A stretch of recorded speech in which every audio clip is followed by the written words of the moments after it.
$16.700 дейді. $17.000 дейді. $7.000 тұрады екен мыналар. $500 дейді міне тұрғандары. $700 басталады екен мыналар. Wrangler дейді. $209. Мынау не? Автомат сияқты. Келіп ала бересің. Нан алған сияқты. Яғни атқан кезде ол өлмей қалса, оны барып өлтіру керек дейді. $10 тұрады екен. Ішінде нешеу бар? Мына әскерилердің етігі сияқты екен. Нағыз су өткізбейтін киімдер.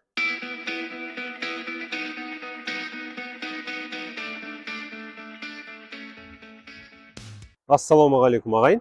Армысыздар. Америка құрама штаттары азаматтардың қолындағы айналымдағы қару жөнінен дүние жүзінде бірінші орын екен. Әр 100 Америка азаматының қолында 120 қарудан бар екен. Ойланып көріңіздер, өте үлкен сумма, иә. Оны енді күнделікті өмірден де көреміз. Мұнда ақш азаматтарының қолдарында, әр адамның қолында бір тапанша жүруі, ол адамның көзі үйренді. Әр үйде 1-2 винчестердің тұруы, ол былайша айтқанда мақтаныш сол адам үшін. Қару-жарақтың, яғни шоулар өтеді, жәрмеңкелер болады, қару-жарақ жәрмеңкелері. Бұл қару-жарақты тоқтатуға тырысты, адамдардың қолынан алып тастауға тырысты, бірақ әрине ол қиындау болды. Ол біріншіден конституция жазылған, яғни әр адамнан қару қолдану құқығын айырмау жөнінде. Американың конституциясы ол черновик емес, былайша айтқанда күн сайын өзгерте беретіндей, оны өзгерту өте қиын. Заң әрине үстем. Оның сыртында лобби бар. Қару-жарақ сататын корпорациялар әрине өте үлкен, олардың ақшалары көп, сондықтан олар ауыздарындағы нанды жырып бірден бере салуы өте қиындау.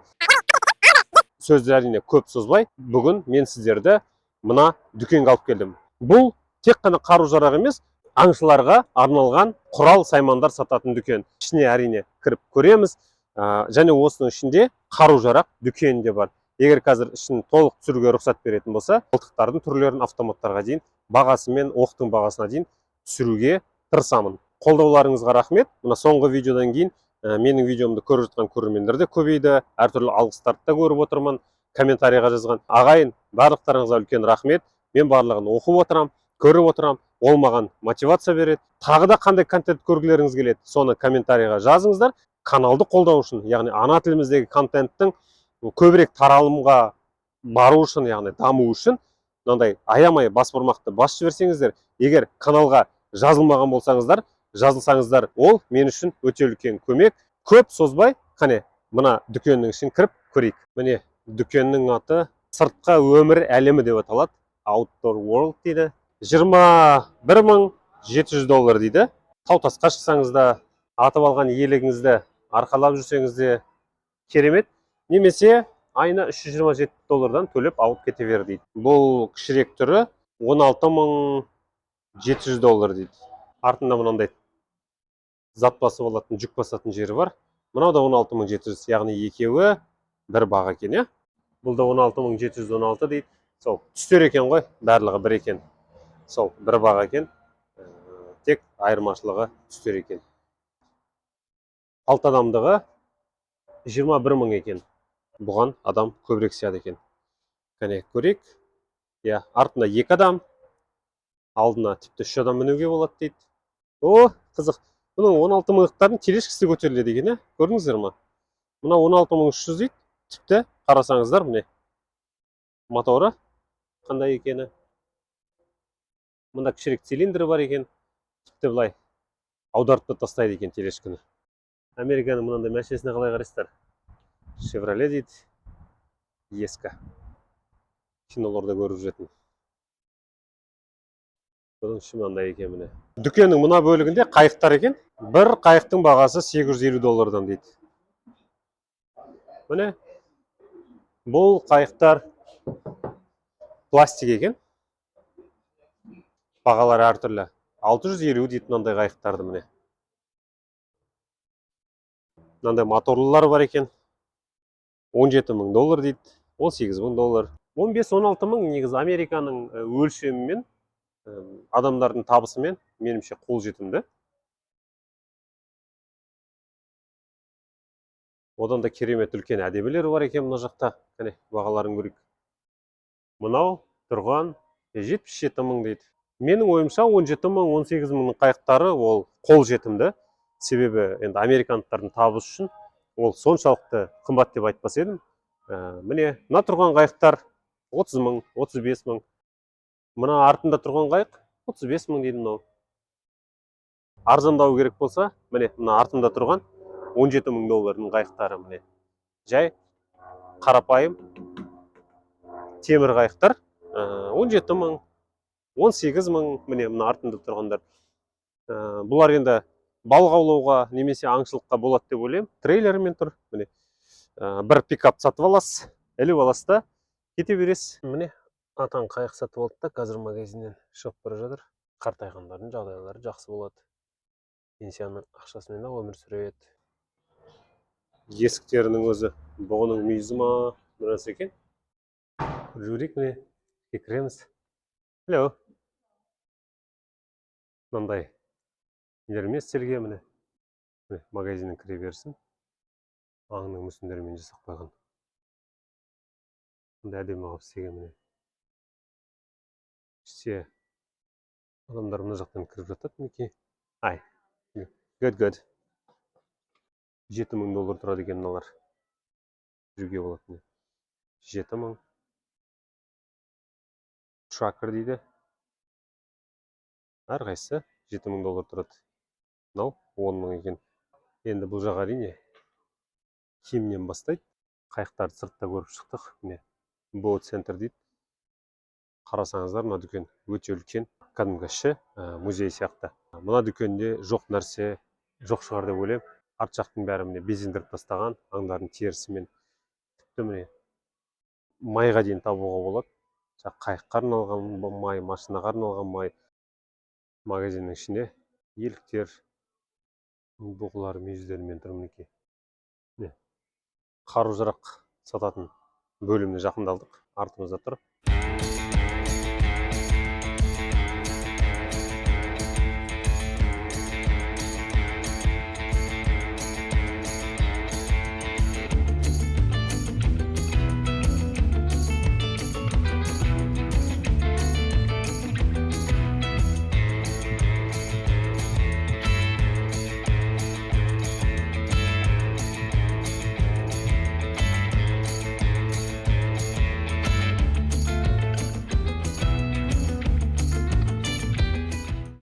Көріп отырсыздар, міне мылтықтың неше атасы және әжесі тұр, өте көп. Қандай айырмашылығы бар екен, мен енді өзім қатты біле бермеймін. Сіздерге көмекші де бола алмаймын. Қазір мүмкіндік болып, қолы босаса, сатушыдан сұрап көрсек болады сұрақтарды. Бірақ мұнда адамның көптігінен жалғыз сатушы екен, қол тимей жатыр. Мен енді өзім қарудың адам емеспін.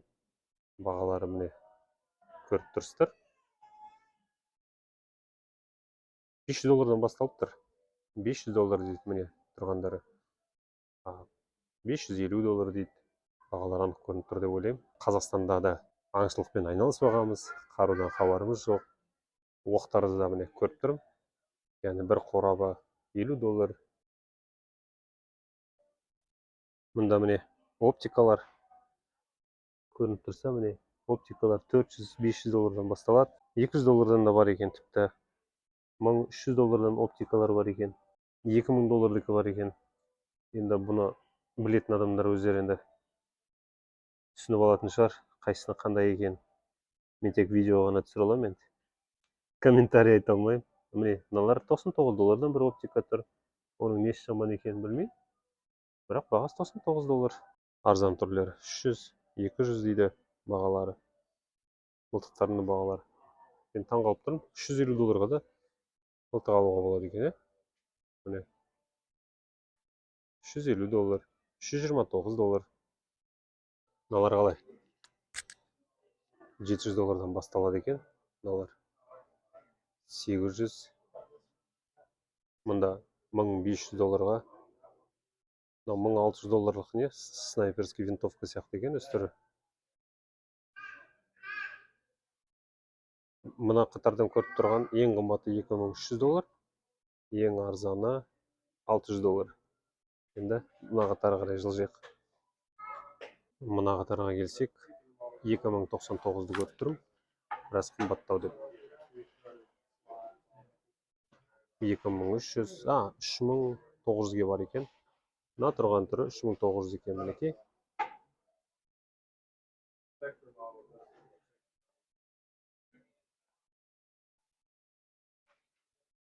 Оқтар бір қораба, яғни пачкасы $60, $45, $80, білмеймін.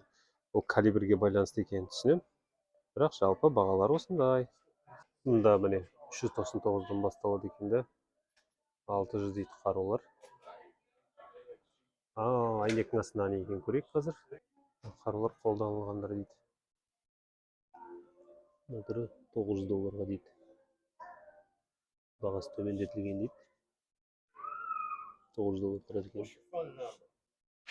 Мына жігіт не алып жатыр.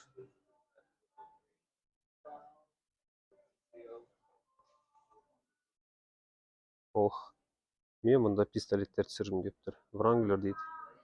$209. Мынау $209 екен. Міне 209 дейді Wrangler'лер. Мен көріп тұрған пистолеттің ең арзаны $200-дан. Мынау не? Автомат сияқты бар екен, үлкен. $719 дейді. Mossberg дейді. $479 дейді мынау. Governor деген бар екен $900-ға. Мынау бар екен міне $729 дейді. $179-ға. Мынаны алып алсақ болады екен $179-ға. Міне пистолеттің басқа түрлері. Мына тұрған Browning дейді $449, $475. Мен жаймен жүріп отырайын, енді бағасын өздеріңіз көріп беріңіздер. Black дейді 8 оқпен екен $829 дейді. Бұлардың мықты білмегеннен кейін ең қымбаты $2500 екен көріп тұрмын. Мына тұрған 2500 деп тұр, ең қымбаты. 800-900 дейді мына пистолеттер. Мынаның не қасиеті бар екен, 1529 дейді. 1300-ден де бар екен. $2000 револьвер сияқты бар екен. 2000 тұрады екен мынау. Мынау жақсы сияқты, $289 тұрады екен, түп кішкене. Немесе мынау сумкаға салып алсаң да көп байқалмайды, $300 тұрады екен. Үлкендеріне қарағанда 800-700. Ал ағайын өздеріңіз бағаларын беріңіздер енді. Кімге қандай ұнайды. Міне. Пожалуйста, пышақтарыңыз да бар екен неше түрлі. Қару сататын жігітпен сөйлесуге тырыстым. Маған интервью бере алмайтын болды официально. Өйткені компанияның ережесі бойынша біз официально интервью бере алмаймыз дейді. Ол үшін бақпен байланыс деген бөлімге хабарласып, тек солардан ғана рұқсат сұрап солардан аласыз дейді. Сатушы ретінде мен ештеңе көрсете алмаймын дейді. Мына қарулар қалай алу туралы, жаңағы қандай рұқсат керек, ол туралы айтшы десем, камераға айта алмаймын дейді. Бірақ маған түсіндіріп берді. Осы винтовкалардың кез келгенін сіз алу үшін Американың азаматы немесе тұрақты тұрғыны болуыңыз керек. Тұрақты тұрғылықты қағаз болу керек дейді. Егер сол болса, кез келген адам ешқандай рұқсатсыз ала береді екен. Оқу жаттығудан өту, басқа болу деген ешқандай қағаздың керегі жоқ. Келесіде ала бересіз. Бірақ бұлар осы жерден бэкграунд чек дейді, бір тексеру жасайды екен. Ол тексеруіне сізді жаңағы сотталмаған ба, жұмысы криминалды өткен шағында бір үлкен бір қылмыс жасамады ма дегендей, қару-жарақ алып сату деген сияқты бір қылмыстар жасамаған болсаңыз, болашақ өткен шақта сізге кез келген адамға мынаның кез келгенін сата береді екен. Кез келген штаттың адамы келіп осы біздің Каролинадан ала береді. Тапанша тұр. Егер сіз мына тапаншалардың кез келгенін алғыңыз келсе, онда сіз сол штаттың резиденті болуыңыз керексіз. Мысалы біз қазір Норс Каролинадамыз, яғни Каролина штатында. Мен Флориданың резиденті болсам, яғни Флориданың тұрғылықты тұрғыны болсам, мына штаттан бұны ала алмайды екен. Мынандай тапаншаларды бізге сатпайды екен. Әрине сатады екен, бірақ тіркеу қағаздарын сол жаққа барып тіркеуің керексің дейді. Бұларды алу үшін не керек десем, сол Американың азаматтығы керек, немесе Американың резиденті болсаң болды дейді. Келіп ала бересің. Нан алған сияқты. Яғни үйден шығасыз да қаруды нан алған сияқты сатып ала бересіз. Ешқандай проблема жоқ. Оның тағы бір жақсы ұрылар келмейді үйге. Мысалы қазір кез келген үйге ұрылар кіру үшін 1000 рет ойланады, өйткені ол үйде ең азы 2 немесе 3 қару бар. Мынандай винтовкалар тұрады. үйдің иесі сізді атып түсіруі мүмкін. Мысалы біреудің үйіне кірсеңіз, егер ол адамның территориясына аяғыңыз аттаған болса, егер ол өзіне қауіп сезінсе, онда сізді атып өлтіріп тастай алады. Ол үшін ол адам сотталмайды, себебі сіз оның жеріне рұқсатсыз кірдіңіз. Яғни ол жағынан заң өте қатал, адамның жеке құқығы өте қатты қорғалған. Тағы да мен бір оқиға естідім. Енді қаншалықты рас екенін білмеймін. Маған бір американдықтың айтқаны, егер территорияға кірген адам болса дейді, оны өлтіріп таста дейді. Мысалы атқан кезде ол өлмей қалса, оны барып өлтіру керек дейді. Неге десем, айтады, егер ол өлмей қалса дейді, тірі қалса, ол сені кейін сотқа бере береді әлі дейді. Сөйтіп сенің мазаңды ала береді. Егер өйткені ол саған қарсы жаңағы показания дейді ғой, өзінің көрсеткішін өзгерте беруі мүмкін дейді. Адвокаттарды жалдайды да, қысқасы мазаңды ала береді дейді. Ондай болмас үшін оны өлтіріп тастап өзіңнің жеріңе кіргізіп қойсаң, ол болды дейді. Бір рет сот болады дейді, бір рет қиналасың дейді. Өзіңнің жеріңе кіргенін, саған қауіп болғанын дәлелдей алсаң, сен сонымен құтыласың дейді. Ары қарай саған ештеңке болмайды. Қысқасы сондай да әңгіме бар екен. Енді оны да бекерден бекер айтылмаған шығар деп ойлаймын. Мысалы міне оқтарға келдік. Қанша екен дегенде. Мынандай $29 тұрады екен. Қаз ататын оқ мінекей. Қарасаңыз. Мында тұр. Қолжетімді жерде. Мыналар $22 дейді міне. Оқтардың бағалары. $30. $16. Түркияда шығады дейді. Онда бір қымбат деп айтпас едім, мына оқтардың бағалары. Мысалы мынау $10 дейді. $10 тұрады екен. Ішінде нешеу бар? Қане көрейік. 12 оқ бар екен мынаның ішінде. 12 оқ бар. Сонда бір оқ $1-дан айланып тұр ғой. Өте оқтарда қолжетімді. Кез келген оқты мына жақтан алуға болады. Міне. Мысалы мынау не? $11 дейді. 12 оқ. Мына оқтар $15 екеуі дейді. Баяғыда ауылда шеті деуші еді. Кішкене оқтар. 6-7 $15 дейді. Мынау үлкен қанша ішінде 250 оқ бар екен. $69 тұрады екен мынау. 250. Мынау мысалы $18 тұрады екен. Ішінде 50 бар екен. Бұғы ататындар міне $49 дейді. Мынау бұғын атып түсіресің дейді.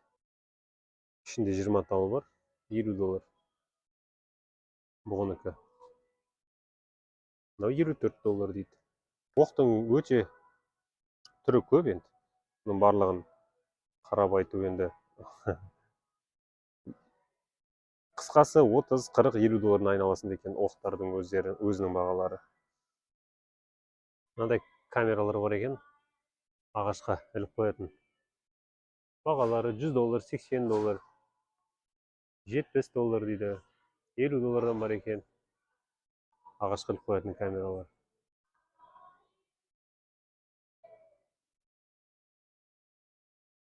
Бұл магазиннің бір ұнайтыны, бұның ішінің үлкендігінен бөлек барлық зат табасың ғой. Жүріп осы жерден продукт алып кетуге болады үйге. Мысалы мынандай бас киімдер бар екен. $25 дейді. Мынандай комбинезон сияқты киімдер бар екен.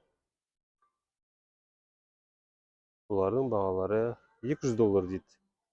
$200 дейді, бірақ көп жерде 25% скидка, 30% скидка жазып қойған.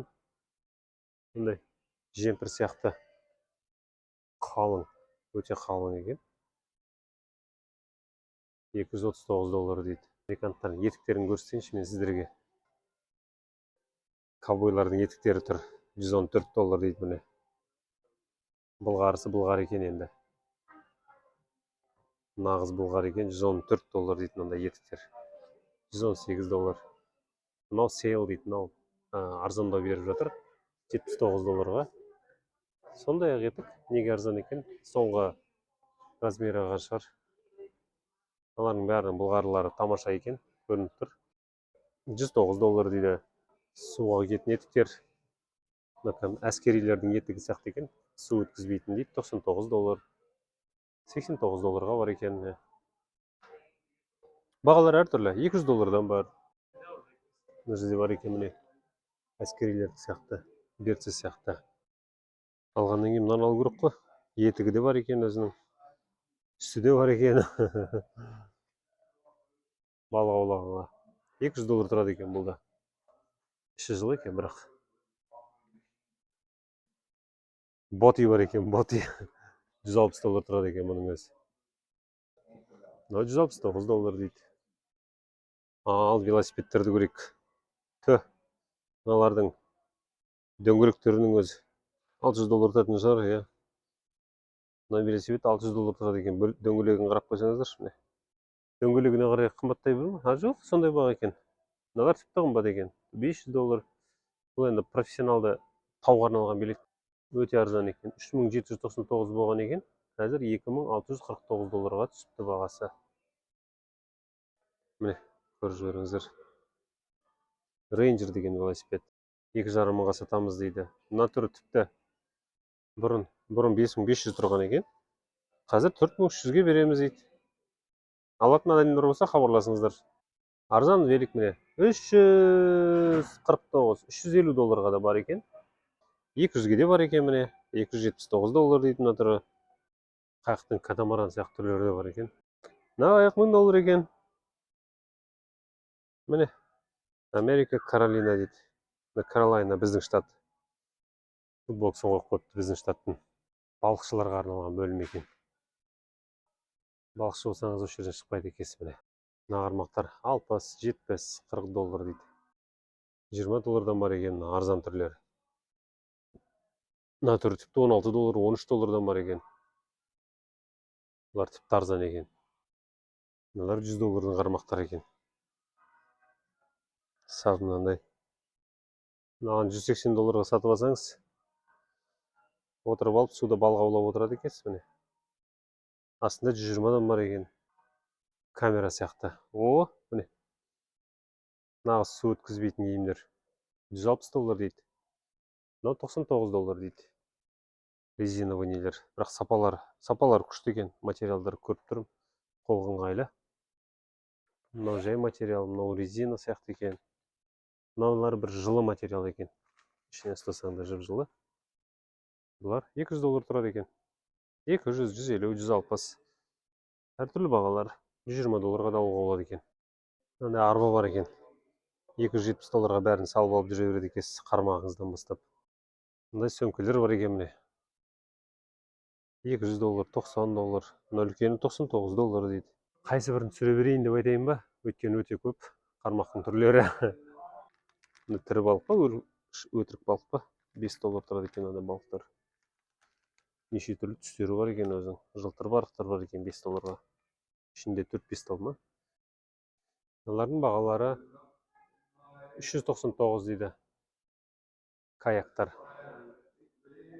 Қармақпен балық аулап әуре болғанша, мынандай тормен ұстайсыз өте оңай сияқты ғой. Бір ұстаған кезде 10-15 ұстайсың дегендей. $40-50, $60 тұрады екен үлкен торлар. Күні бойы қармақпен отырғаннан гөрі. Әрине балықшы ағайынды біз түсінбейтін шығармыз.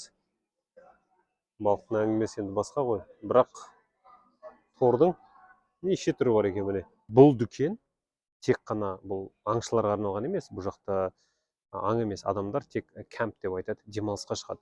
Бұлар американдықтар тауға шығып, табиғат аясында демалғанды өте ұнатады. Шатырларын тігіп алып, бір апта, 2 апта тауда жатады. Өздерімен өзі тауда хайкинг дейді, аралап жүреді. Сондай дүниелер бұл Америкада өте дамыған, сондықтан да міне осындай дүкен тұрғызған. Менің ойымша, бағаның барлығы қолжетімді. Өйткені бұл сияқты дүкендердің саны өте көп, сондықтан бір-бірімен бәсекелес болғандықтар, бұлар бағаны өте қымбаттатуға тырыспайды. Яғни баға қолжетімді. Қару-жарақ жөнінен де, мысалы, райфл, яғни винтовкалар $300 басталады. Американың азаматы немесе резиденті болсаңыз, $300 төлейсіз де ала бересіз. Әйтеуір сотталмаған болсаңыз, немесе бұрын қару-жарақ саудасымен айналысып, түрмеге отырмаған болсаңыз, болды. Сізге кез келген адамға 20 жастан жоғары, 21 жастан қару-жарақ сата береді. Қайықтар $15-16 мың басталып тұр, моторлы қайықтар. Ол да өте қолжетімді деп айтар едім. Әрине Америкада табысы болған адамға. Аң туралы айтсақ, аң атудың да өзінің енді мәдениеті бар ғой. Мысалы аңды ататын сезон болады, атпайтын уақыт болады. Бұл жақта оның бәрі қатал сақталады. Аңның санын да реттеп отырады. Мысалы өткен жолы анау біздің ақбөкендерді қырып жатқан видеоларды көріп жүрегіміз қалай қан жылады. Обал ғой, обал. Бұл жақта ондайға мүлдем мүмкіндік бермес еді.